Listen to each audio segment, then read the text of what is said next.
Now, President Trump says he is prepared to go ahead next week with the second televised debate against his Democratic rival Joe Biden, despite his treatment for COVID and ongoing questions about the true state of his health. The President returned to the White House from hospital last night, and his doctors insist that he is in fact doing extremely well. Our North America editor Jon Sopel has the latest. When Donald Trump left the White House last Friday, he appeared dejected, fearful. But wow, his return last night couldn't have been more different. The former reality TV star knows how to make an entrance, and so had the White House turn it into a made-for-television spectacular, all deliberately timed so it could be taken live by the network news teams who were on air at the time. And after striding off Marine One, he walked up to the South Portico. And there, what was the first thing he did?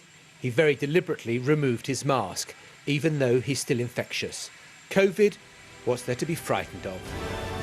Don't let it dominate you. Don't be afraid of it. You're going to beat it. We have the best medical equipment. We have the best medicines, all developed recently. And you're going to beat it. I didn't feel so good.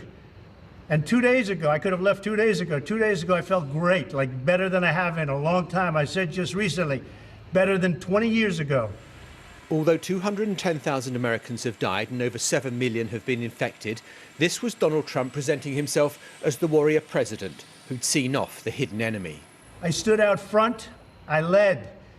Nobody that's a leader would not do what I did. And I know there's a risk, there's a danger, but that's okay.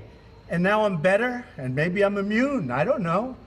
There were numerous takes as the president, all the time without a mask, interacted with staff.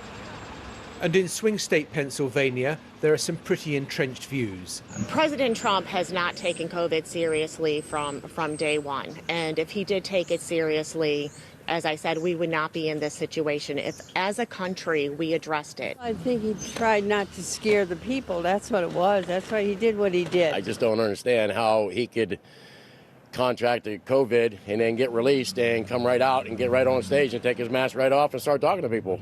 That's crazy. His Democratic rival, meanwhile, was campaigning in Florida.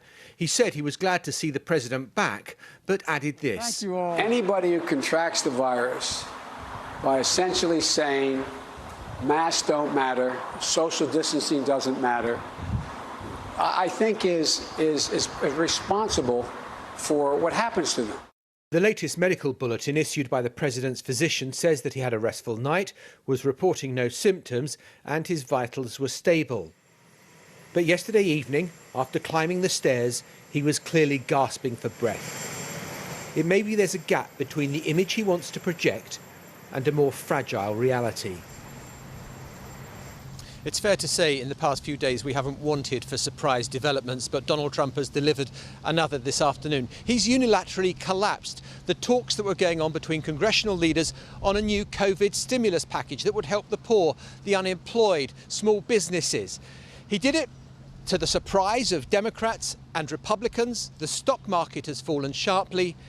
No one saw that coming. John, many thanks again. Jon Sopel there for us with the latest at the White House.